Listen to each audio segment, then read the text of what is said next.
Yeah, here we are, Wynyard Hall, with this beautiful setting that Matt's picked for us. I live here. Said his name. Yeah.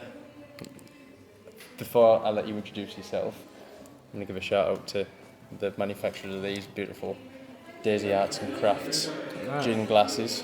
And thanks to Wynyard Hall for putting gin in them. Did they pay for them or did we have to pay for them? I haven't paid for it. I'm Well, just going to do a runner. Thanks Wynyard Hall. We appreciate the gesture. It's very kind. So thanks to Daisy. Go on, check the video description, order some glasses from her because they're awesome. You can have them customised. I sound like I'm being paid to advertise them, but I'm really not. It's actually the exact opposite. So check them out. Anyway, go ahead and introduce yourself. My name is Matthew Ord. Can't have this I shit. am full-time company ambassador for LV Shipping. I'm also, I don't know what I am. I'm the chairman. I'm the organiser of a charity called A Day for Dion, which was launched last year in memory of my goddaughter who passed away last year. That's me. That's where I'm at now, Steve. That's what I'm doing. That's really interesting because I didn't know what that was. Yeah. I saw you doing the Day for Dion thing. Yeah, it was massive, huge. I know. I've seen the pictures. I've seen all the social I'll be honest, media. the weather really helped. I think we had about 3,500 people turn up to Middles Rugby Club on Green Lane. Bank holiday end of May. Yeah, it was last bank holiday in May. Yeah.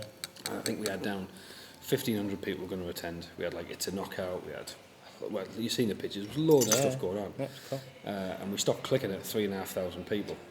And I think what was happening is Is it just because you didn't care anymore? well, yeah, we were thinking health and safety. Fire exits, yeah, sure. And I think what was happening is people were just walking down Green Lane with the kids and looking and going, free family fun day, we'll go in. Whereas I think if the weather hadn't have been so kind to us, we'd have probably been nearer 1,000 if I'm honest. But yeah, it was a great day, and we're gonna do it bigger and better next year. So a shout out to a couple of my pals, obviously Robbie Round, who's Dion's father, and then the team behind it, which was Samantha Hobson, Samantha Allen now, just married. She actually did that the week before her wedding, which is just awesome, yeah. Peter Barnes, Ped, Kitto, Michael Kitson, Chris Dobbs, and I've probably forgotten someone, but that's us. You didn't make me forget. I probably That's did. what matters. Probably annoyed me, yeah. That's it. So, Yeah. I'm going to start by saying that, what did I make you in, like 2013 or 14 or something? You were at the chamber then, right? Yeah, you were doing your insurance bit at Henderson's, weren't you? That's it. To set the scene, that is still the most fun I've had in the first meeting with anyone on the planet. Like, you know, you get to know someone when you meet them a few times, like, and then you end up having I met a guy today, this surveyor that's been over, I was telling you, we've been mates for coming up 10 years now, so when we meet, it's a laugh. Yeah. But when you meet someone the first time, you're a bit professional. Yeah. Not this lad. Well, those Cheers, the mate. strokes of professionalism. Cheers, Yeah, mate. that's it. But yeah, it's I don't know. People often say, "What do you do? What do you actually do?" It's a question I get asked quite a lot, like as though I have this kind of Like illusion the or something. defined role or something. Yeah. And I suppose I've always been good with people. Yeah. I get to like people really quickly. Do you know what I mean? It's just part of the way I am. I'm a people person. So You're quite outgoing, but you're funny as well. Like. And someone once said, it was actually Liam McCarver who works for Bill. I can't say exactly what he says, but he said, I'd rather be an absolute, he said, than be vanilla. Yeah, Because you'd rather be remembered for something, you'd rather trip up and bang your face off the floor than go, remember that guy? I can't remember his name. That So didn't turn up or whatever. I wouldn't say I put any effort into it. But it's not like you came across like brash and anything like that, or it was just fun. It was me, you, Chris Duggan, sat there and we just had a laugh. And that was I saw it. Chris 2 weeks ago. Was it? Yeah, he's I doing haven't well. seen him for Yeah, he's doing well. I've been trying to get him for a coffee for a while, but He should go to David Lloyd's on a Friday morning. It's right though. He'll be there. Yeah, so that was really cool, and I knew what you were doing then. Yeah. I know what you've done since, but I'm still not 100% what you do as a company ambassador. I mean, I can get it in my mind. I'm sure I could put a job spec together if someone asked me to write one. Yeah. But what is it that you do day to day? And I don't and think about who's watching this. Think that this is 13 to 25-year-old job seekers. Yeah. Anywhere in the UK, they might not necessarily be the kinds of kids that we work with in the charity, but more than likely. I think going back, just to give a little bit of a part of history, I was never an academic. I could never concentrate for long periods of time at school. I was always kind of, oh, don't worry about this, miss. I don't need this. I'm going to be a bricklayer. Right. Why are you going to be a bricklayer? I don't know. Are you Uncle going to be Kenny did it. Yeah, Is that it? yeah, I borrowed a drill off him when I was a kid, and he's now my uncle. So, are you going to be a bricklayer for, Matthew? I don't know, because I don't want to learn French. And that's what you said. So, I was a bit of a nuisance, I suppose, at school, and looking back, I probably could have tried harder, but... Is that just interrupting? Is that because of lack of context? Like, I felt like it was for me. I didn't know where this was leading me, so I just wasn't interested. Absolutely, there was no careers advice. It was, I think when I was at school, the girls had a choice of being a nurse, a beautician or a hairdresser, pretty much, and the guys were going to be a joiner, a welder. Or a welder. Yeah, I mean, you Don't didn't say welder in front of Bill.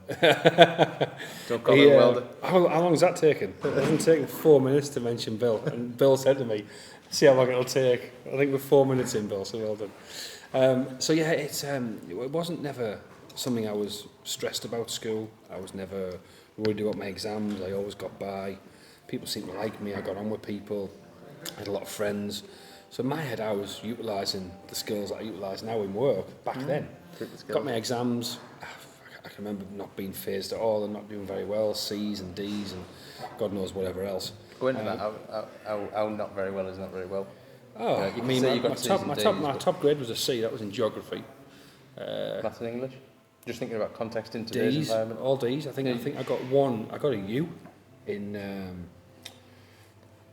English oral, which was unsatisfactory, I think. Right, yeah, I think so. I just remember, like, it was a funny time, I suppose. From an apprenticeship point of view, that means you'd have to go back to college now. Oh, well, now. If you got an apprenticeship absolutely. now, you might get accepted, but you'd be bounced back to college to get your maths and English. I'd be what I call the kids in the wilderness now. You leave school, you've probably got a little bit of something.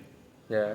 But you didn't do very well at school, so actually you haven't done well enough to go to university or college or whatever it is. You haven't done well enough to get an apprentice. So you've done well enough to go back to college, but only to do resits. Yeah. And you can't take what is classed as an apprenticeship now, which back then was what you did if you didn't do very well. It was I'll take an apprenticeship. Yeah. So like apprenticeship, as good as they are, have their own things. But they have their own limitations at the moment, don't they? Because it's difficult to get an apprenticeship sometimes. You know, I've got friends who've got kids at that age now that often come to me and say, Matt, do you really want to take on an electrician or a graduate in media? And I go, not really, no. And that's what part of disappoints me in the way that we approach apprenticeships when we deal with it. Yeah. I think it's so tough for the kids. I agree with you. But it sounds like I'm banging on about it all the time, but it makes sense. Everyone has to. If everyone's thinking about it a little bit earlier, and they go and do 3 days or 6 days or 10 days or 2 weeks in the summer for someone with work experience for free, like, could you use a hand in the summer? Yeah. Like someone just come in and... Absolutely. Like, I don't just mean in LV wide, I mean you personally. Could you do with someone who just came and made sure you didn't forget that meeting or that thing, or didn't turn up to that coffee with me an hour late because you got it wrong in your own diary? No, he made that up. But generally speaking, I could have someone with me today, and I wouldn't want them to do little jobs for me. I'd want to try and teach them something about maybe the approach to business, or how I get my foot through a door, who I speak to, the contacts I have, the way I speak to the contacts and always engage with them, or just what I do. And if they could take something for that, I'd be delighted with that, because I never had that as a kid. I never really had. My dad worked at the gas board, but it wasn't the sort of place you can go and do work experience. Yeah, and he's also not going to transfer the skills that you do for what you do now.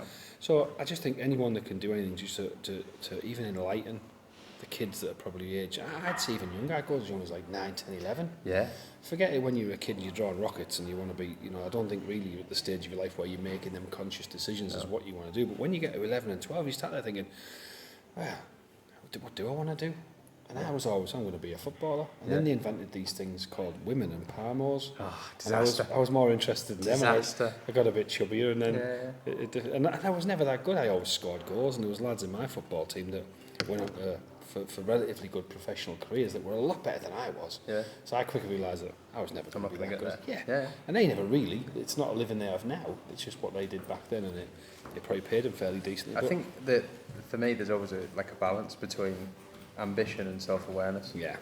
Like knowing your own limitations. Yeah. And I think you've got to be, I don't know when the schools say to kids, no, you can't, you'll never do that, so don't even think about being an astronaut, because you're not going to get to be an astronaut because it's so few.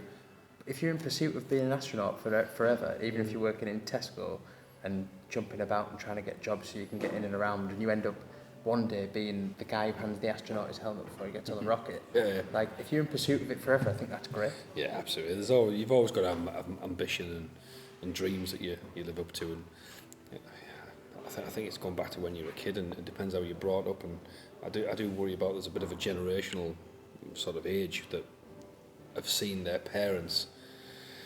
I feel bad saying it, but effectively do not an awful lot and live a fairly okay life. Having a house in Linthorpe that I worked terribly hard for, and I went to work every day, and I'd see the neighbours just getting a taxi to the corner shop to get a paper and not working, having a bigger telly than me, and I'd start thinking, how have they got the big 4-bed house, now I've got the 3-bed house, and they don't work, and it does go through your head. And they actually had quite a lot, I think 5 kids, which in modern day terms is quite a lot of kids, and they're all under, they were school age and below, and I used to hear them conversations there in the garden with them. I just think, oh God, like there's no kind of aspiration there for them kids to do anything but what you've kind of done. And anyway, that's sad. But Man, going you're back almost to reading out of my playbook. I know we spend a lot of time. Yeah, but going back to that, I left school, hadn't done great. I had a couple of weeks off because my younger sister, she was off for the 6 weeks holidays, so my mum didn't really say nothing to me until the 6 weeks holiday ended, and she gave me 50 pence, and said, go to town and don't come back until you've got sorted. I was like, well, I don't know what to do. Mum had 4 jobs. Like she had to work to pay for the house and the kids, and she just did what she had to do. Lollipop lady, cleaning, ironing, looking after an old lady, waitress all night, so she wasn't there that often. But when you're a kid, you see it as, where's my mum? But when you get old, you go, actually see what she's done. Yeah, it's phenomenal. So I went to town. I remember getting off at sort of Exchange Square area, and the first building, it was a very strange, first building I walked into was the Chamber of Commerce. I didn't know it was a Chamber of Commerce. Then I walked in and went, excuse me, love, do you do jobs? And she went, no. And that was it. I walked out, and I think the bus cost me 26 pence. So I only had 24 pence to go home. So being the cheeky kid I was right near the Bolko statue. I was sat with a bit of a soak, and I was looking on the floor for like 2 pence to get home, I saw this guy, I said, excuse me, mate, you wouldn't, I went to say, but can you just give me 2 pence? And he went, yeah, of course I can. So what's up like? I said, Mum's sitting down for a job, and being there, they can't help me. He said, you want to go to that building at the end there? It's the multi-purpose training centre. My wife works in there. Anyway, this bloke gave me 5p or whatever, and I went, okay. And I walked in, I met this lovely woman, I'll never forget, called Jill. And she basically said, yeah, we don't do jobs, but we do apprenticeships. You know what that is? And she was genuinely like probably the break I needed at that stage in my life to actually start thinking about what I need to do. So the first floor was, I suppose it was typing, admin. And I thought, probably at that time it's probably a female dominator. I thought, I won't do that. My dad'll kill me. Anyway, the next floor was like, I thought it was like welders or something. It was very dirty, and they were really grafting, and I was like, I'm not sure that's for me. Next floor was joinery, I think, or woodwork. I thought I quite like woodwork, but I remember trying to make my mum a jewellery box in woodwork. It ended up being an ashtray because it was that bad. So I thought, that's probably not for me. And she went, well, the last floor is catering. I said, catering, like cooking? She's like, yeah. I said, well, can I have a look? And I went there, and they were making cakes, and there was a lot of girls in the class, and I went, that's for me. So I learned to be a chef, and I got a placement at Kel's restaurant on Linthorpe Road. Long story short, spent 2 years there, and it was great. And I look back at that job, and I think it probably taught me more than I realised at the time. At the time, it was split shifts, it was long days, it was smelly kitchens, and some of the staff were great, some of the staff weren't so great. You learn the cash handling, complaints, you learn how to speak to members of the public. Just the stuff that you need in life when you don't really know. You learn about business, about cashing up at the end of the day, and how much you had to take. So I didn't realise at the time, but looking back, it was a pretty good ground. And you speak to a lot of people. My partner, Catherine, her first job was she was a waitress at the OK Diner over the road from here. No way. My sister was a waitress. She's now a forensic scientist for the police. So you speak to a lot of people. I think waitressing and waiting has taught people fairly well. So anyway, I think front of house is undervalued. Yeah, absolutely. Yeah, you learn so much. So then, where did I go? I was working in the restaurant, and I was chubbier than I am now. I know it's hard to believe. And this guy, Mike Flanagan. I went to school with his son. And he said, I want you to come in and work in the gym in Yarm for me. And Yarm at the time was the end of the world. You know what I mean? It literally was at the time. I used to leave at 6:30 in the morning, get a bus to Stockton from Winniebanks, and I used to get another bus from Stockton to Yarm. I used to walk to work, and I'd still get there for 8 o'clock, open it up, and sometimes my one of my family come in at night and take me home if they were working out and give me Where a was free it, membership. In Yarm, back at the High Street. Right. Phenomenal place. And again, learned so much, ended up running the gym for Mike, and unfortunately got in a bit of financial trouble and the gym got shut down, but so close to having a fantastic, again, I learned so much, exposed to so much, and you know, I ended up getting myself in really good nick and training people, and you would think it was a dream job at 19-year-old, training the ladies of Yarm, and then going out on a night. My cousin was a hairdresser just on the high street, and it was like, you know, it was brilliant. Even though, again, it was hard work, long hours, long days, bus journeys, hadn't passed my test, couldn't afford to, really. And did it feel like hard work when you were having all that fun, though? Because I think it doesn't matter what you do. I posted something on LinkedIn the other day. Everything feels like hard work. It doesn't matter what you do. Gardening feels like hard work. Well, gardening does feel like hard work, but I disagree. I think I like the challenge. I mean, as you mentioned earlier, I sort of living at Bill's at the moment, and I think I work quite hard. And you see him, and he's hardly ever there. And when he is there, he's leaving again, and he's just ferocious. So actually, not put you to shame, but a great person to look to and go, really, if you want to make it work. And there's levels, and he's at the other end, but you know, it is inspiring to see that. So anyway, that's the only credit you're getting, Bill. The rest's all down to me. So then, he didn't watch it. No, he won't watch it. He'll just share it, won't he? He'll just share it and not say anything. He'll tell me it was great at that. Well done. He won't see it. So then I worked in the gym, closed down, and I went to work for Churchill Insurance in a call centre. And this is where life actually became as stressful as it's ever been. It was a really good job. The job was fine. I'd moved into my first house in Inglewood Barwick, and I was running a car, and I was earning. Sometimes I was earning good money. Sitting on your bum. There was decent bonuses and the salary was good. Well, you can imagine I was a bit of a chatty fella on the phone. And I used to say to people, well, this is the Versace of insurance, that's why it's so expensive and stuff. So we used to have our ways, and then, running a car, and the head gasket had gone, and I only had like 50 quid to last me the rest of the month. So I used to have a 2-litre bottle of water in my car, and I realised that if I drove slow enough down the new road to Ingleby, that I could get to work, fill the water levels back up, and then get back home again. So this constant battle, because I basically couldn't afford to fix the car.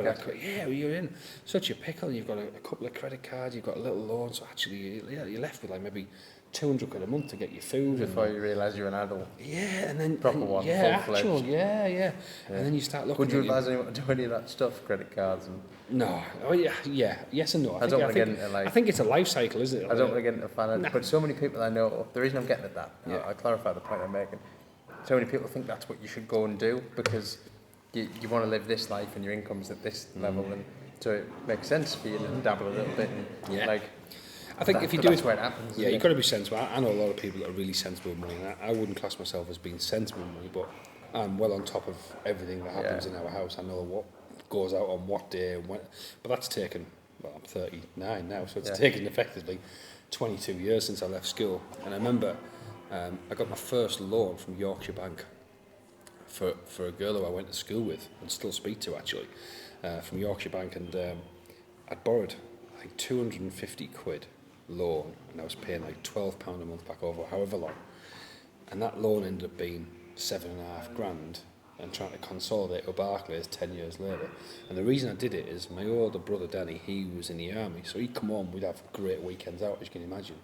Because I was younger than him, I was always like sort of looking up to him and going, I want to do what you do and wear what you wear, and kind of that way. And so I remember going and buying this Yves Saint Laurent jacket from, I think it was called Strides or Scopes in the Metro Centre. And I had this jacket, it was middle of summer, it was boiling hot, but I was still wearing this jacket, you know, because I wanted to look the part.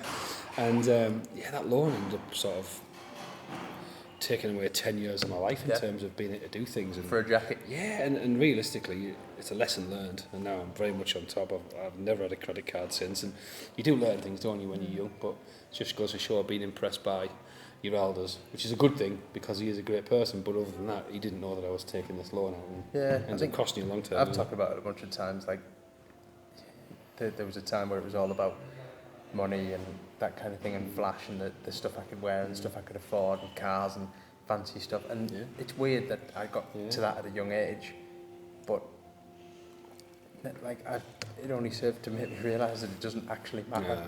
Like this is all I wear now, £3 from Amazon. These are the same trousers I skateboard in, although I try and keep them separate so I haven't got like ripped ones. Like I'm not bothered about it was never, I bought that Yves Saint Laurent jacket purely because he had one. Yeah. I didn't feel any better as well, and now if they don't sell it next to Marks and Spencer's, I don't buy it. Does he look like you, your brother? No, nothing like me. He's like the opposite. So you weren't like Phil and Grant Mitchell? No, he's got hair. He's got a six-pack. He can pick up a bag and run 20 mile, whereas I'm like, I won't even walk on the golf course most of the time. But hey, that's life, you live and learn. So yeah, I went to the gym, went to work in insurance, and good. I mean, that's the only time in my life I've ever been really stressed.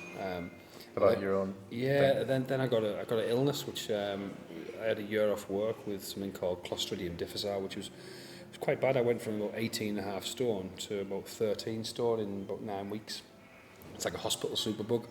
So I'd had this stomach problem. I remember trying to eat a sandwich and couldn't really eat. I was like, and I realised I hadn't eaten for a couple of days. It's not like me, I eat every couple of minutes. In fact, I'm starving now. So I had this problem anyway. I basically ended up having a year off work. Thankfully, I'd just become a team leader at Churchill.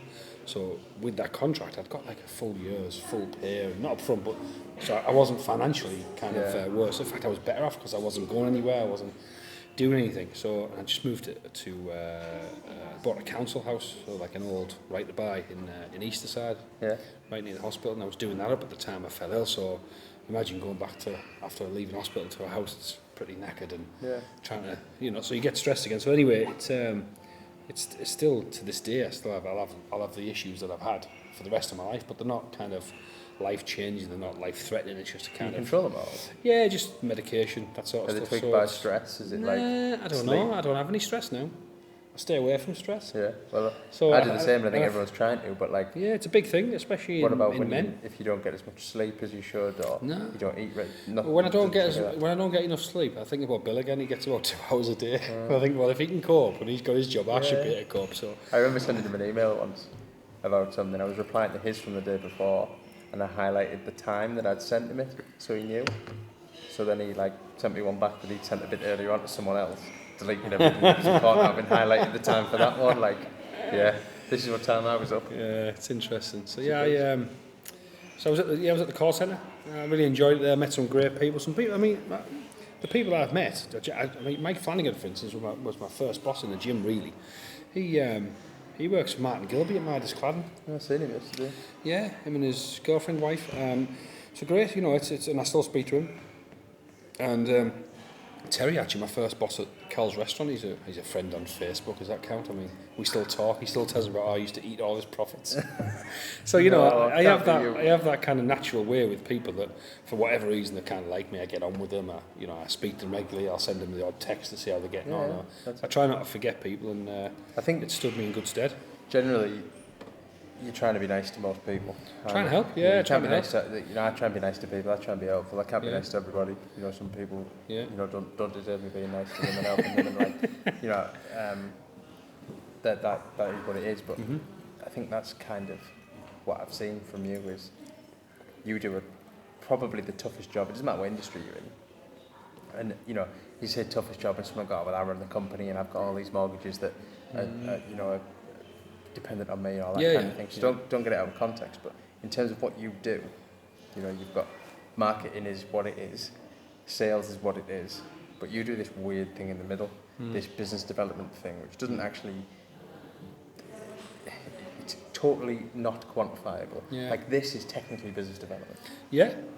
Well, it is out of work now. That's why I'm drinking, just in case any of the bosses are looking. Yeah, exactly. But it's you've been waiting for that. Yeah, no, it's just gone half hour. Yeah, we're good. It's been a funny thing, and I think when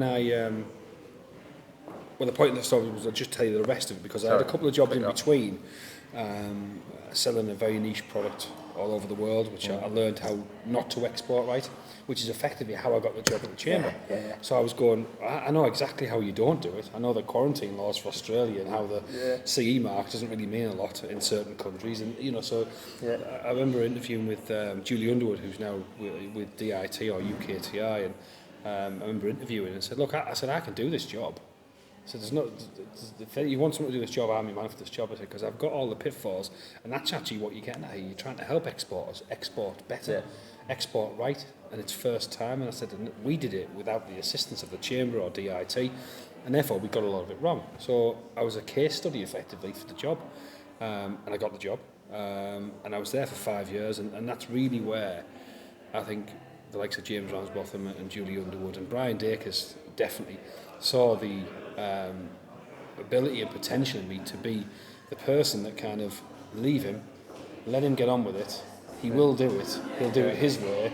And if you try and interrupt, it's probably going to kind of not work out. And the chamber, I think the targets we had were to find, I think it was 50 exporters in the first year. And I think at the end of the first year... When you say find, you mean sign them up to... Yeah, it was a bespoke package. I won't bore your viewers with it, but the kids are thinking, what is it? It was just a program to help exporters pick up the phone and ask questions when they didn't know the answers. I think we had 125 by the end of the first year. And effectively we took the criminal, and the chamber is a brilliant platform for anyone doing anything to do with international trade. You know, I was just in a course yesterday with Chris Simpson in my old office, actually. I say my old office, I didn't own it. Yeah. I read that today. But it was your office. Well, yeah, it looked like I was saying, my office. You walk around the place like you owned it. I do it at LV. Yeah. Got your shoes taken off on the desk. Yeah, that's it. Yeah, it's the usual case. So yeah, and it was a great grounding for me. And then LV really seen that and thought, from what LV do, they traditionally are a logistics company, a transport company, a haulage company. Basically, we move stuff. Yeah. Doesn't matter how big or how small or how far or how close. We'll do anything from here to around the corner in Stockton, and we do stuff for the biggest companies in the world. We're a massive provider. We're a local business that has a huge international footprint. Yeah, sure do. And with a heart here. Yeah, absolutely. I mean, technically, the Van Herk family is from Holland, in Vlaardingen, but the Lewin family and Chris and his son Jonathan run the rest of it and control most of the rest of the offices in the world from here in Teesside. That's it. Are we in Teesside? Is it Teesside? Yes, it is Teesside. Yeah. It's a bit posh, isn't it? It's a bit posh. It doesn't feel like Teesside. I forgot where I was. I'm surprised they haven't changed the boundaries somewhere. I think they've nailed the tables down since I walked. You're talking about Yarm, though. They're going to be North Yorks now, right? Or are they North I think they want to be North Yorkshire because it sounds posher. What's that river that goes through? Oh, it's definitely the River Tees, I think they call it. Couldn't be more on the side. I don't start on that, because the whole thing about Tees Valley annoys me a little bit. We haven't got a valley. Some mountains on one side. Just go back to Cleveland, behave yourself. But anyway, we can't now. And if Ben's watching, I love Tees Valley, honestly. I become the company ambassador for LV Shipping, which is the original question you asked me. 27 minutes ago. 26, come on, we had a minute. Right, 26 minutes ago, and how I got that job was effectively LV saw that I knew, well, effectively, I know nearly every exporter in the region, because what the chamber used to do is stamp documents, and without that, you couldn't export your goods. And exporting goods for the younger audience is effectively what I like to see as is something that's manufactured here, made here, produced here, put together here, and then exported outside of the EU, because at the moment, if you send goods to the EU, it's not actually an export. No. It's a dispatch of goods. We won't bore them with this. No, but it's both right. Gone up, but it is right. Yeah, we both get it, but it's right. So yeah, and I'm talking about physical exports. And I know often I've run in debates with people on the internet and on LinkedIn about virtual exports. And my issue with the people that push it is that a physical export is very different to a virtual export. If you're an architect... Do you know how easy it is for me to do business in it at the moment, for me to do business in it? Well... Someone rings me up and says, can you do this? I go, yeah, I can. Yeah. We've signed a document that says we can passport into Italy. Yeah. We do the deal, job done, pay the money. A couple of hours. So technically you're an exporter, but in my view you're not. Nope. If you were going to manufacture kitchen worktops and send it to Italy, well, even Italy, although it's not an export, if you chose Italy, you'd still have controls that you'd have to go through. You'd have packing requirements, you'd have shipping requirements, you'd have potential quarantine laws. There's a big difference. You'd have different payment methods. You'd have foreign language issues. So my problem, you've got to pay. All that kind of I don't have a problem. I go to say a problem. I don't have a problem with it. I just think that they are two separate things still. Definitely. And until customers recognise it, but we'll see. We'll see how it goes. So LV. I've been here just over a year, and the first 6 months were really tough for me. And I've explained this to Darius. It was a real kind of eye opener. I've never done a job, and then done the same job again.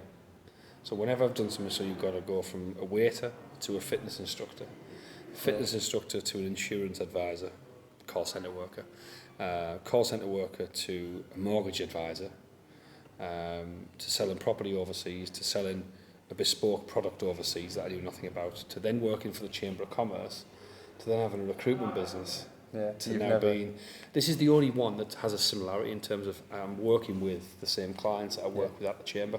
So I won't mention names or companies because I'll get in trouble, but a lot of the customers I had at the Chamber that I did quite a few favours for are now customers of LVs. One way or another, not necessarily through my own doing. We maybe already provide them with transport support. We now supply them with packing. So yeah, it's the first 6 months were tough. I understand a lot of things, learn a lot of things. It was quite slow. I had to sit with a lot of people and really go through it. And I mean, you look at that box now, I can tell you that's single wall, single flute, pizza box style, one colour.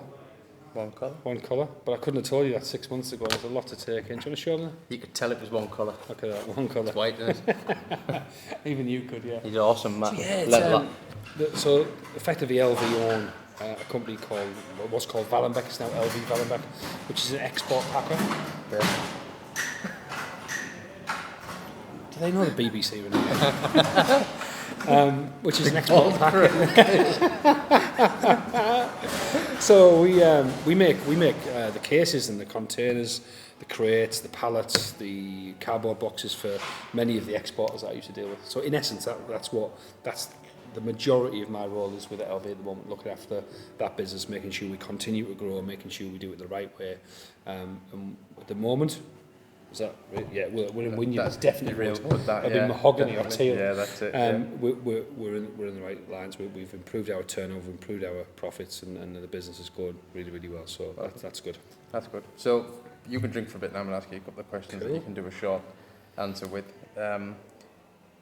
In that role as an ambassador, it's essentially a BD, a business development role. Yeah. It's your job to go and get the word out about LV. You're not necessarily branding. You're not doing. It's not marketing. No. But it is in a sense. But it isn't. It's not sales, but it is. You know, it's a weird combination. But in terms of how you go about doing that, you can do it one of two ways. I've seen companies do similar things. I've seen insurance brokers do this actually. They'll go and hire a car salesman because he's a mint salesman, and whether that's right or wrong, I don't know. They give him no technical knowledge, no training, no ability. He doesn't actually know what he's executing on, and he won't be giving advice, or she. I don't want to just sound like I'm talking about blokes all the time. Then they'll back him up with some technical support somewhere else, which can work and probably won't work. But I'm not going to hit on people's strategies. The other way is to be primarily an expert at business development and figuring out how you go about making those connections, doing things with people, getting your name out there, attending events, speaking to the right people. But I think it's more valuable doing what you've done as a secondary level. Your job in the company isn't to be technically good, but your job for the customer that you're trying to get to is partially to be technically good. Yeah. Like if you, I don't think if you couldn't tell me that was white, you definitely wouldn't be getting any work from me, but you being able to come and actually talk about the technicalities of the product that we're talking about. Yeah, I need a little bit of knowledge. That's it. Yeah. I think that's I'm not an expert, but it would have been easy for you not to bother doing that. Oh yeah, absolutely. And I wouldn't have been comfortable doing that, and that's why it took me a little bit longer than I think I would have been comfortable with. So you get to a three-month review point of view, and you're still taking on board knowledge. It's not every director's going to say we still believe in what you're doing. Yeah. I think if you ask the directors another 3 months on, they'll be going, that was absolutely the right thing to do, you know. And I never said, look, I'm not going to be a packaging expert, I'm not going to be a logistics expert. You know, we've got people in the business that can do that, but I need enough information to be comfortable to have a conversation in order to pull that bit of business over the line for you. Yeah. And it's all, for me, it's always been about relationship. I like to look people in the whites of the eyes and say, I promise I'll do that for you. Come hell or high water, and I'll do it. And if I can't, you'll hear from me before you hear from somebody else. And I always say bad news soon is the best news. So it's not the best news, is it? But it's better than someone sitting and waiting to tell them 3 days later and they can't react. Yeah.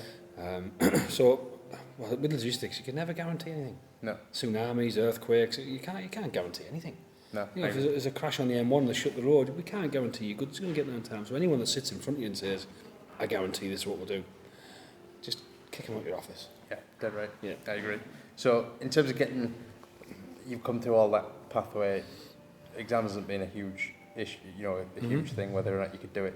And actually, what I tend to tell people is after you've done your first couple of jobs and gained some experience, you probably don't need those grades anyway. Right now, it's largely irrelevant. I'm not saying it's going to be largely relevant in 10 years' time, but right now, at my age, I dare say someone's not going to say, well, prove to me that you got a C in geography, Matt. Yeah, I don't think I couldn't. I wouldn't even know where to look. I think you can pay for it, can't you? Like 10 quid a certificate or something. Yeah, but the reality of someone doing that is not going to be, it's generally a phone call to your last employer or a few people that you know, or, I'm quite fortunate that, there's a lot of people that know who I am and what I can do, that I don't need to really always justify. Yeah, sell yourself in that sense. But I think for people that are watching it, I don't want to make it sound like the exams aren't important. Everything would have been easier. Everything would have been easier for me. There's a video on the channel that says the same thing. Would have been easier for you if you did really well. But the fact is that school wasn't for you. You were distracted for whatever reason. Yeah. Same as I was distracted for whatever reason. I wanted to play sport. I wanted to skateboard. I wanted to chase girls. I wasn't eating palmos. I didn't have my first palmos. I was like 19. Really? Yeah. I suppose my first job, I worked in a restaurant that sold them. Yeah. So I was like... Were you paid in palmos? Well, yeah, you'd think so, wouldn't you? So, I didn't understand them, so I didn't go anywhere near them. So I don't want to sound like no exams, because this can go back in every one of these videos we do. No exams isn't the answer. If you can do well, take the opportunity now to work hard. Just there is an alternative. And what happens when you've done your exam, you can take a look around and say, right, actually, what I want to do is go and do a work experience. Or an internship or something, gain some actual written down work experience, then apply for some jobs. You might want to go for an apprenticeship. You might want to go to college. It goes back to self-awareness. I think you've got to be self-aware enough to understand what you actually want to do. Yeah. I know someone who went to uni because all of his mates went to uni and he got $3,000, as a student loan. And it goes back to what we were saying about credit cards. $3,000. How fast does $3,000 go? Now you're an adult. Oh, it doesn't go anywhere, does it? That's it. You've spent that since you've been here. Yeah, I think so. These. I'm not paying for these. That's it. But $3,000 when you're young, dear God, it'd probably be $30,000. No, it might not 30, but it'd be... it's a lot of money. 10, 15 grand, wouldn't it? Yeah. For you to do whatever you're going to do. We're just showing our age now. That's it. I'm younger than you. Yeah. But definitely, going back to what you said, exams, like I said earlier, they're not important to me now in my career, if you want to call it that, at my stage in life. But exams might be the most important thing in 5 or 10 years' time when people are leaving school. I think I was unfortunate that I wasn't very mature, still not, as a young boy. So really, they say girls mature quicker than boys. Well, if that's the case, then we need to start addressing the issue with boys earlier than we do with girls. The careers advice, I still think, although I haven't been involved in it for 4 or 5 years, careers advice is still very poor. Yeah. They don't do enough for business. And I know it's always the same. Business needs to do more. Education needs to do more. The university is brilliant. Businesses are prepared to do a lot. The problem is what you get is whoever it is that's delivering the careers advice rings up a business. They'll ring you tomorrow and go, all right, Matt, can we send someone down tomorrow for a work experience? They don't see the importance in it. They don't get the value. Teesside University is brilliant. Right? It's a great university. For me, and I'll go on record say it doesn't do enough with business. It'll say, we do a programme for this, a programme for that. Actually, it needs to get out there and speak to them and say, this is what we do, this is how we can help you as a business. And these are our young people, they're talented. We want them to stay here. We want this talent to stay. And I thought Andy Preston's banged the drum for years about keeping the talent here in Teesside. Otherwise, the town never prospers, never gets better, and we don't improve. And if the German model is, I think 1 in 4 or 1 in 5 has to be an apprentice. Yeah. So if you get the 5 employers or 4 employees, your next one's got to be an apprentice. You get a 9, your next one's got to be an apprentice. Yeah. And that might sound like it's quite tough, but if we took a leaf out of their book, look at their manufacturing, look at the way they produce goods. Isn't it God's workshop they call it? So they're doing something right. Or what their economy looks like as a country in the European bloc. Let's face it. It's pretty good, isn't it? I know it's not perfect at the minute. Like every country isn't perfect, but we won't go into politics. That will really That's boring. Dangerous. Yeah, that's dangerous. And boring. But Germany do well. Yeah, absolutely. I think we've got to realise the importance of getting young people into businesses at an earlier age and saying, the jobs that are around now weren't around when I left school. Yeah. You couldn't be a social media person or a marketeer or a marketing person. You couldn't do this, what they're doing now. No. Your marketing person generally used to be, without being sexy, used to be a girl in an office who did some admin. And she'd create a flyer, either handwritten or on a typewriter. Yeah. And that was your marketing, that was all you had. Yeah. You didn't have... look how different it is now. This is what frustrates me when business say, we didn't do that, we don't do this, we never used to do that. I'm going, but you didn't have the internet. Yeah, you didn't have the internet in 96. You used to invest in typewriters. Yeah, exactly. So we could sit and moan all day, but I generally agree. the kids are, and I think the opportunity's never been this good. No, 11 or 12 years of age, when you think about what's happening just in this town and the potential that we have, and not all the deals will come off. We'll get let down on the 11th hour on some, and I think Ben Houchin's gone on record and said that, but if 2 or 3 of the big things that we're working on come off, we could be sat Changes things. looking at a completely different town in 10 years' time. Maybe 20, but definitely in 10 years' time. Yeah, the things will start happening. Now, the thing that I've spotted, you talk about careers advice and that work experience, a lot of them do that work experience targeted weeks in school, and the problem is they're so loose, so it's like I've just said, they pick up the phone, they'll have a kid who wants to be an accountant, so they'll be like, right, okay, we can't find an accountant that wants to do this, and, we've rang 2 out of the blue, they don't know who we are, they've said no, so I don't think Barclays are going to take them as that's nowhere near what they're interested in. You actually have to spend time figuring out what they're actually interested in, or if not, you have to help them taste everything. Put them for a week in Barclays, and that's their only work experience while they're at school, isn't going to work. Expose them to something that's going to make them go, I quite like that. I did it. I mean, I had 4 floors of options, really. That's what I was given. That's it. Do I want to be in a typewriter? Well, no. Do I want to be in there? No. I thought, well, actually, I quite like that. And that's, you go back then. This was 1995. I was 5. I was 16. Sorry about that, mate. And there was no Jamie Oliver. There was no Gordon Ramsay. Being a chef, if you'd have asked my dad, was a woman's job.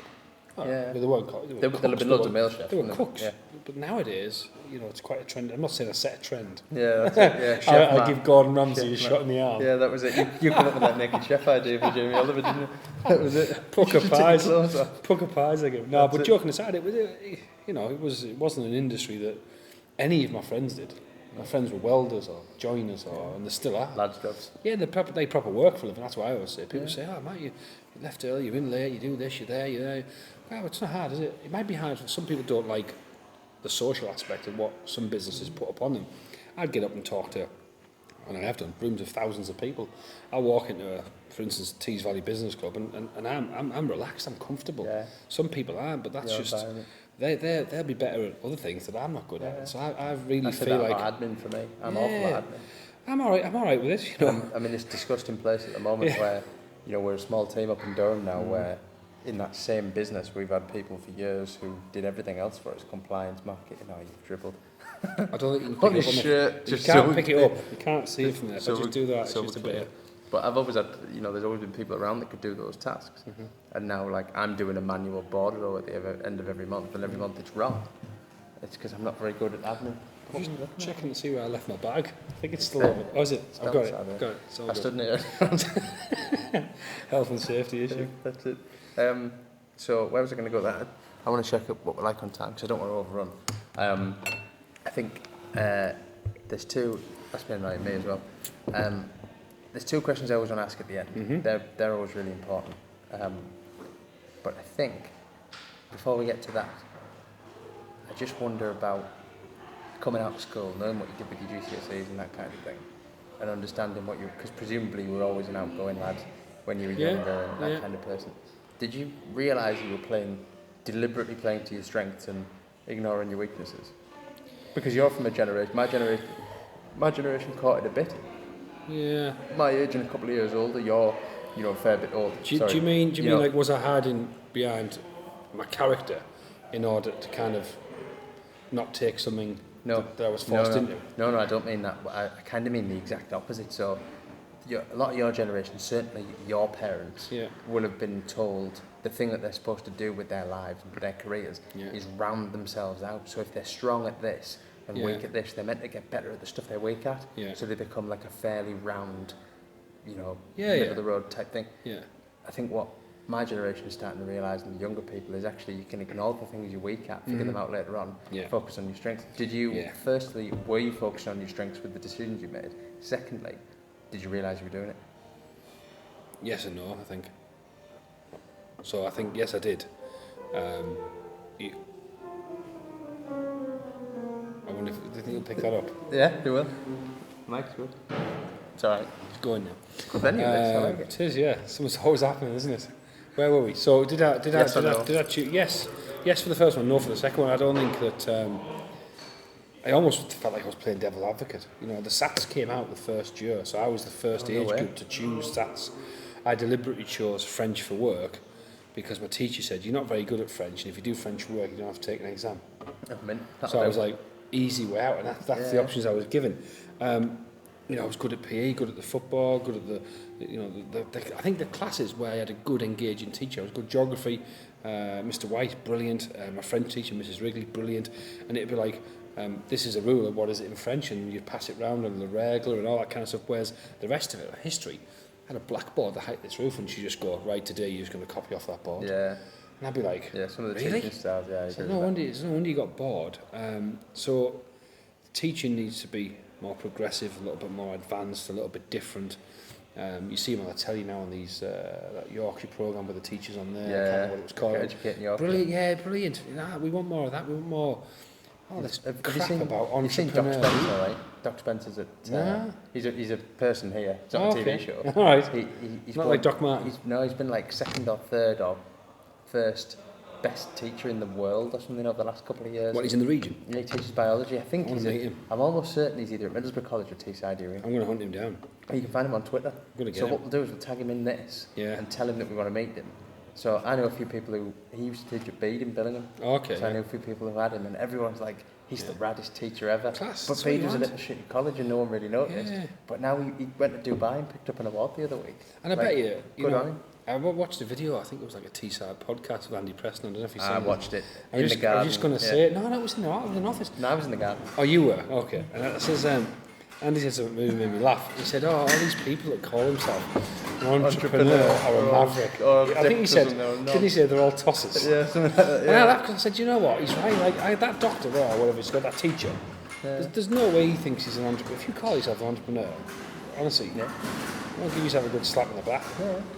Crazy, man. I see, the only thing I'm wary about with that, because of this generation, the people who are there now, the actual entrepreneurs are entrepreneurs. We can call them it. Yeah, people like Neil Whitting with Acklem Hall, entrepreneur. Yeah. I think an entrepreneur, for me, and I spoke to Bill about this tonight, is someone who takes a risk. Yeah. So I was in a fortunate position when I used to have to judge things for the chamber, and I used to go, all right, so you've basically inherited your dad's business. You've not increased any profits. Yeah. You've increased turnover, but you've made less money. And you're taking more out by more price. And I'm like, you're not an entrepreneur. That's not an entrepreneur. An entrepreneur is someone who takes risk, who is kind of, just goes for it and gets on with it and doesn't call himself an entrepreneur. No, that's it. But now what I want to get to is, you get and I'm going to scale it up a little bit. You get people calling Elon Musk an entrepreneur. And let's not debate whether he is or he isn't. Mark Zuckerberg, you can name all these guys, the two guys that did Google, the guy behind Craigslist, all those people, you call them all entrepreneurs if you wanted to. The fact is, the media is calling them that. Yeah. So what I don't want to discourage is the younger people who aspire towards that from being frightened of aspiring towards. I totally aspire to being like, or maybe not Elon Musk at the minute, because hasn't he just been the pair of something not so cool? Yeah. And also Facebook's just lost 162 billion off its value today. But anyway, apart from that, kids, be like them, be different, be outward, be kind of, there's people, I don't want to name names, but there's a certain individual I know really well. He's got someone working for him who has autism. And I've seen this person in the last couple of months 5 or 6 times, and all he's talked about every time he's seen me is that kid. He said he's absolutely transformed our business, like his attention to detail. He said he doesn't want to talk to anyone. He said, but he doesn't need to. No. Honestly, he said, apart from him, which is giving himself by the way, he said, apart from me, he's the best person we have in this business by a country mile. Yeah. Doesn't talk to anyone, doesn't drink tea and coffee, doesn't integrate, and that's because he's got autism. Comes to work, does his job, does it well. But does it well, mate. Just blows the socks off it. That's it. So everyone's different. Everyone has their own strengths. I think it's finding out early enough what your strengths are, knowing how to put that forward in a career or a profession or a job, enjoying it, smiling, and trying to be a little bit different. Yeah, I think I was talking to someone the other day about passion. We had a meet up with the old guard yesterday. So that's me and my dad and another fella that's worked for us since 2006. Yeah. I don't know what our average age is between us. I'm not good enough at maths, but it'll be a big number. And we were talking about enjoying things, and I thought, I don't necessarily enjoy the work I do all the time, but I enjoy that I'm doing it. Yeah. I don't think there is no job other than perhaps Top Gear where you'll like bounce out of bed in the morning and be like, everything I'm going to do today is going to be fucking awesome, and I'm going to love it every second. Yeah. There will be no setbacks. I was trying to describe resilience to someone the other day, and they sit well together. You don't have to enjoy every moment. You have to enjoy what you're doing, as in you have to enjoy doing it. But you've got to be resilient as well, regardless of what you're doing. I've skateboarded since I was 10. I still skateboard now. And I had one of the kids with me the other day, and I kept falling off, trying to learn a new trick. And she said, "Why do you keep doing it?" I said, "That's the best part about skateboarding. Because if you fall over, sometimes it really hurts. Like when I broke my elbow and it went the size of your head." No, like, not that big. No, it did. Can't have been that big. And then That's I ridiculous. had to go and watch The Lion King 3D before I went to A&E. I was still trying to convince everyone it wasn't broken. It's just brain.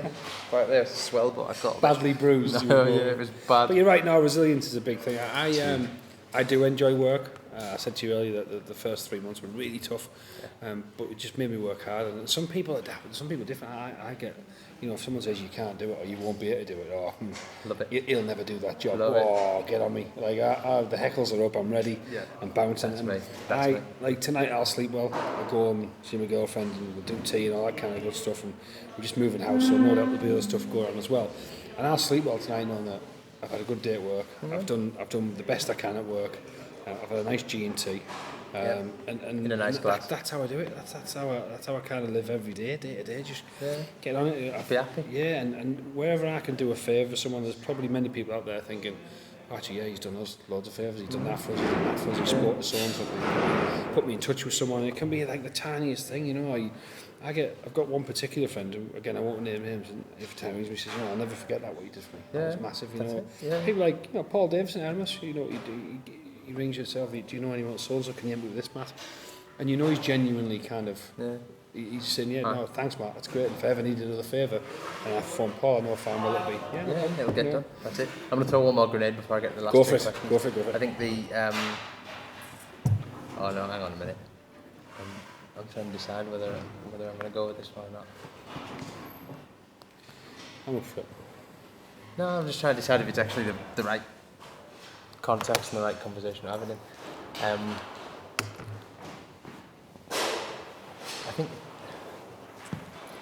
I think it's about seeing the positives, and I'm trying to frame this in the best way for some of the people that I think might be watching. It's really easy. Like, how many negatives do you get in a day? How many negatives do I get in a day? How many, and it's dead easy for people to talk about the negatives. I was behind these two women in a queue the other week or month or whatever it was, and I was already impatient because I had what I needed and I needed to be moving on. And they're like, "Oh, my knee's been playing up. Oh yeah, but it's not as bad as my hip." Like, and they were older, and that's what they're into. And I was thinking, like, if I stopped and had a conversation about every negative thing or every setback I had every day, I'd be fucked. Yeah. Like, and I was trying to explain it to one of the kids in the family the other day. He's not really, he's getting, old enough not to be called a kid now, I suppose. But I was saying, like, you're watching what other people are doing, talking about negatives. You can't do that. You have to see the positives. Even if there's only one, even if you got punched 11 times today and landed one punch of your own. We didn't get punched a 12th time, did you? Yeah, that's it. Like, you've got to live the positives, because if you live the negatives, it becomes forever. I'm very much in. You ask anyone. I don't think I've had a really bad day. See, I asked Bill this. I've not asked anyone else in the show, but I'm going to ask you because I've said it and you've said it. Do you think your default setting is naturally positive? Oh, absolutely, yeah. Do you know what people often say? Hey, how's things? I go, I'm buzzing, I'm breathing, like I'm happy. Like, see, it's really weird. So quick, so quick. It's like life can just go like that. I think my default setting is dark. Is it? And really? I make a lot of effort daily to find every positive. Yeah, I do. You know, like you were saying about the old ladies, and that's one example. But one thing I don't like is the woe is me people. Yeah. Oh, I mean, if there's a couple of things that frustrate me. Bad manners. People that don't say please and thank you. And people that actually treat staff in certain establishments like this like shit. They look at them and go, "Can you just change that?" And I go, "Hang on." Yeah. Like, you know, that's and it would take a lot for me to complain about something. Yeah. Because I always think, oh well, she probably just didn't check the glass was, you know. Yeah. So that, and yeah, I'm quite impatient. I try not to show it a lot, but I want to get things done. I want to get on with it. I want it done and dusted, and I want to get to where I want to be. And if I wouldn't say I drive fast, but I wouldn't say I'm staying to speed limits every minute of the day. Okay. So, you know, it's tough for me because am I impatient? I think I'm probably normal on the level of impatience, but I'm really bad at pick up when people don't say please and thank you quite a lot. Yeah. And I think Catherine, my partner, she's like the A-team of remembering stuff. Like, we'll go to someone's house, she'll take like, well, obviously a plant or some flowers normally, because she's a flower, but she'll think to like get a card. What's the name of the business again? It's just Sweet William Floral Design, Eaglescliff. That's it. The #1 ranked on Facebook florists in the Northeast. Best wedding florists in the country. Still got the really cool light in the front window that they won't sell me, by the way. And me and Bill deliver on a Saturday, so if you want to see 2 underpaid flower delivers, then get your orders in. But yeah, or if you're normal, just order on any other day. Just order flowers. Just order flowers, that's what we're saying. So yeah, no, that's impatience. They didn't pay for that either, by the way. They will. Impatience and bad manners, yeah. They're the 2 things that I agree. If you went through my sent emails and spent hours auditing them, the amount of one-word emails, just say thanks or thank you, will be unbelievable. But another thing that annoys me, I got this work at the chamber. One of the girls I used to work with, he'd send her an email, and it was like she had to have the last email. And I quickly realised this, so I was like, yeah, no problem. Elmer Fudd, thanks. Don't mention it. Great, super. But really, thanks. Honestly, mate, you know, I'll do like a wind up, and I think it's the sort of characters coming out me a bit more at LV, like I did at the chamber and other places, and people are starting to see it. And I think it's important. I remember where was I? I was at the chamber, and I've been there a couple of years, and it was Lindsay Fairless, and Lindsay's that's been her only job. I think she's done like 20 years at the chamber. Wow. And she's still only young, just in case you're watching. And I remember 25. I remember coming out of a meeting with her, and she just looked at me and went, "Who was that bloke in there?" And I went, "I thought it was Dale from it." He went, "No, you." "How what do you mean?" She went, "I thought you were going to be like, hey, laughing and joking." And she went there like, boom, this is what we need, that's what we're going to do, that's what we're at. How was that scene for you, all that kind of stuff, and walked out, did a bit of business, and she was like, I went, "Now we can have a laugh. You've got the job done, like that's what it's about. You've got to balance it, so you've got to..." And I think it was the same all day at the chamber. You used to have people that, you know, you'd walk in the morning, and they'd be like, here he is. Yeah. I'd purposely go and talk to that person. Yeah. "So how's your weekend been, Susie?" Sit down on their lap or whatever. They couldn't not talk to you there. And it was like, I agree. I don't know whether I'm doing them a favour or doing them an injustice, but it's right. Like I've thought about it. I dress like this every day for work now, but I still know when I have to wear a suit. There's 2 meetings here. I know I feel. Same with you. Most meetings, if you can be you, you'll be you. But there's someone we both know. She, and I'm not going to name the name because it's not fair from my side. She has been both a client of ours, of a company I've worked for, and the company you've worked for. Okay. Yeah. From another country. Yeah. Yeah. You know what I'm talking about. Yeah. Now, you'll have been very professional in that meeting. Yeah. I guarantee. Yeah. Because you know what's expected. You can pick up the context of the room immediately. Yeah, it's funny, isn't it? She wouldn't have stood for any of that shit. No. And I think that's about knowing your customers and building a rapport and a relationship. And I think I get quite a lot of approaches saying, "Matt, come with me for a coffee." Probably because someone said, "Oh, speak to Matt, he'll be able to sort that for you." And actually, when I left the recruitment and I was sort of put myself out there as looking, and although I'd already interviewed at LV, they hadn't offered me a job. I had people saying, "Why don't you set up your own business?" Call them up, "Call what?" Saying, "Speak to Matt." I was like, "What do you mean?" "Well, everyone speaks to Matt, speak to Matt. Matt will sort it, Matt will get you, Matt will know him, Matt will put you in touch, Matt will do the commit." I said, "And how do I get paid for that? 'Cause I've done that for the last 5 years for free." Yeah. I'm going to say, "Oh, by the way," it was funny, where was I? I was away with a lad playing golf, and someone rang and said something about, it was a client I was looking after in the Northeast who had some stuff to pick up in Derby, and he basically wanted a truck and one boy with a telehandler, and he wanted the man to go with the truck so he could move the stuff, but it wasn't possible. So I said, what you're best off doing is speaking to an agency down there and getting the forklift truck driver to come and move the stuff. This guy rang him and said, I found what you want. Yeah, it's this company you need to speak to. It's £600 finder's fee. I sat there, imagine I'd done that. But one, I'd have no friends. Yeah. And secondly, and no money. You couldn't do that in Teesside. No. I think I'd be in the Tees somewhere. Because and that's the lucky thing. And I know there's people, could be anywhere in the country watching this, but Teesside stands out because there'll be a lot of people who see what we do in the charity and then find this. So Teesside is relevant for this show. It is a collaborative society. It can be a really, really good collaborative society. Yeah. Everywhere's got its own difficulties. And there's sometimes it's head-to-heads of business, but majoritively it's collaborative. And Teesside realises that, having had to reinvent itself 3 times now, we've realised that, and I quote this all the time. My favourite skateboarder said this actually, so it stands out. Tony Hawk? No, Tony Hawk. Who's Tony Hawk? No. A guy called Rodney Mullen. He invented any tricks that you see that come off the ground. Yeah. Yeah, he's the godfather of that. He's the guy who figured out that if you did that, you could get the board off the ground. Not Tony Hawk's. Not Tony Hawk's, no. So it should have been Rodney Mullen, pro skateboarder. Yeah. In my opinion. And he said... Shout out to you there, Rod. That's it, yeah. I tag him in all kinds of things. Tag him in this. Brilliant. I'm going to... Add me, Rod. I want to feel loved. He said the heart of a creative and innovative community is taking what other people do, making it better and giving it back, so everyone comes up together.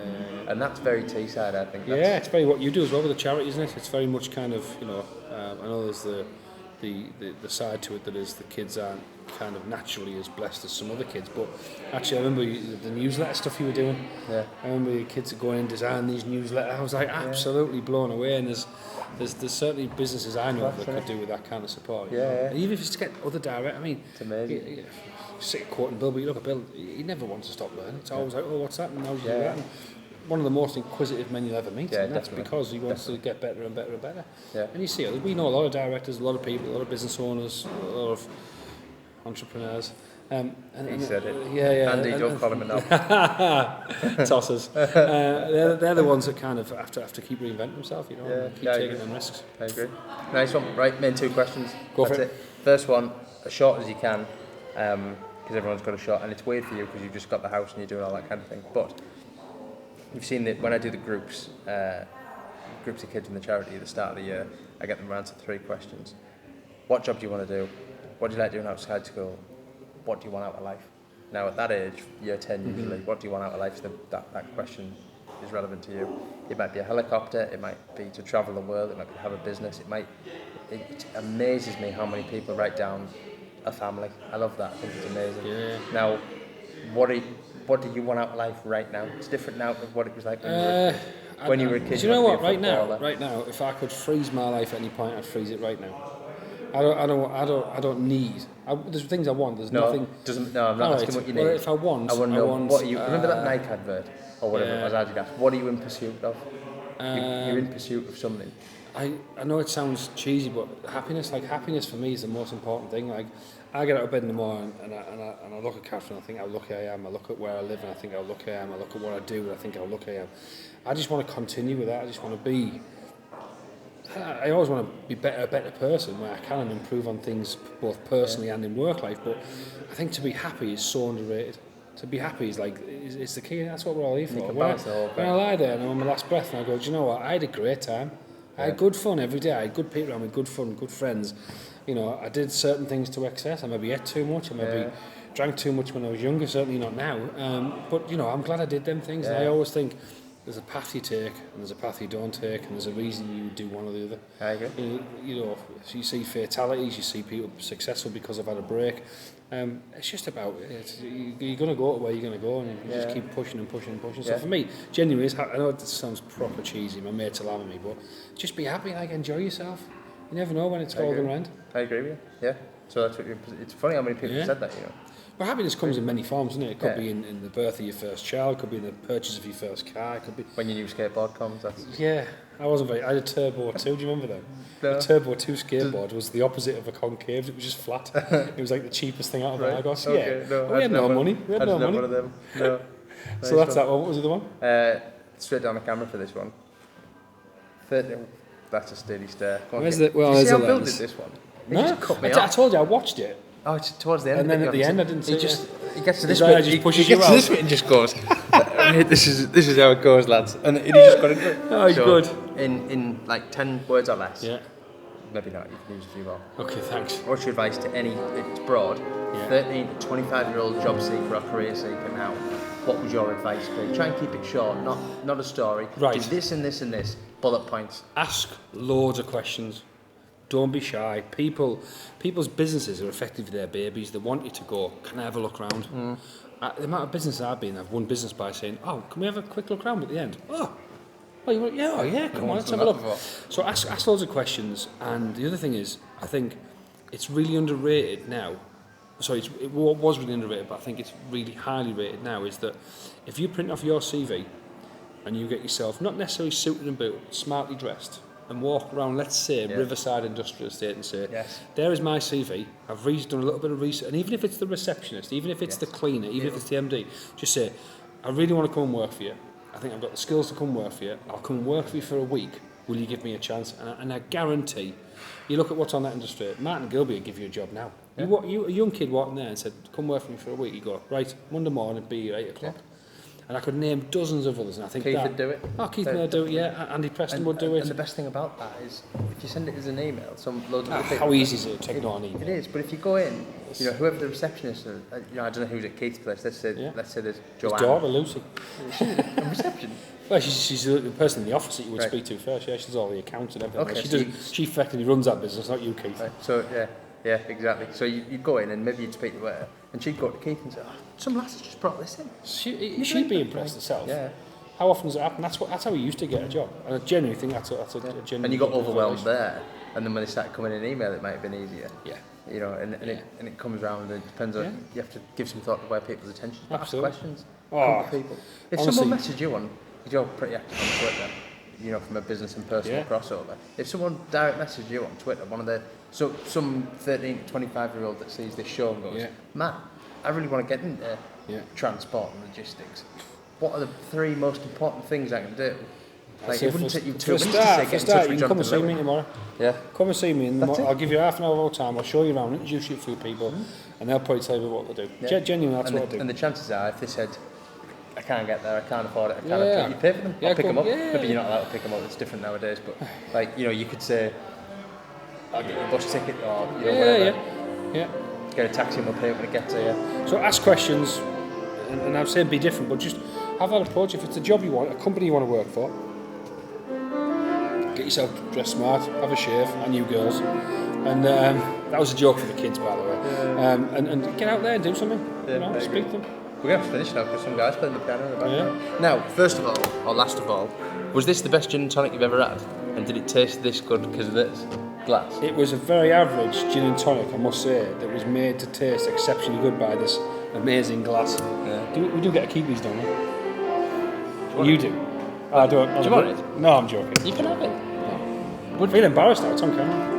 Do you want talk off camera? You can take it. No. Should we arm wrestle for them? No, because you'd win, that'd be more embarrassing. 18.5 stone against, what, 12, 11? Not even 11, yeah, no, 11.